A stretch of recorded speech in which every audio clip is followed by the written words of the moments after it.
இப்போ பாசிஸ்டுகளை எதிர்க்கிறவங்கலாம் இவர் கிண்டல் பண்ணுறாரு அப்படின்ற அளவுக்கு திருமாவளவன் சொன்னார். ஆனால் அது உண்மை இல்லைன்னு திருமாவளவன் தெரியும். சொல்ல வச்சாங்களா இல்லையா?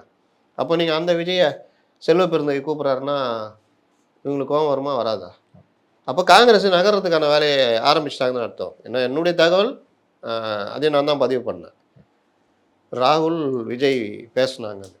அது என்னன்னா கிடைச்ச தகவல். அந்த பேச்சுவார்த்தைக்கு அப்புறம் தான் இவங்களுக்கு சிக்னல் கொடுக்கப்பட்டு தான் செல்வ பெருந்தகை அந்த இதை தொடங்குறாரு. அப்போ இந்த மூவ் எல்லாத்தையும் திமுக தலைமை கவனிச்சுட்டு வருது. அவங்க ஒன்றும் குறைஞ்ச ஆட்கள் கிடையாது. அவங்க புத்திசாலித்தனம், அவங்க வேறு லெவலு. அப்போ இதெல்லாம் யோசிக்கிறாங்க. திமுக, காங்கிரஸ் ஒரு பக்கம் யோசிக்குது, விசிகா யோசிக்குது. அவர் ஏற்கனவே பயங்கர வெறுப்பில் இருக்கார். இந்த இப்போ மறுபடியும் சாம்சங் இதை கொடுத்துட்டாங்க பார்த்தீங்களா? போக்குவரத்து தொழிற்சங்கம் பண பலனில் கொஞ்சம் விடுவிக்கிறாங்களா? இதெல்லாம் எதுக்கு?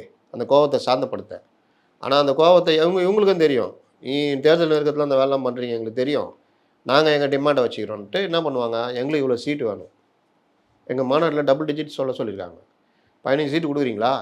குறைஞ்சது 12 கொடுங்க, நிற்கிறோம், வர்றோம். இல்லை நாங்கள் கிளம்புறோம். எதிரில் 2 பேர் கூப்பிட்டுனுக்குறாங்க.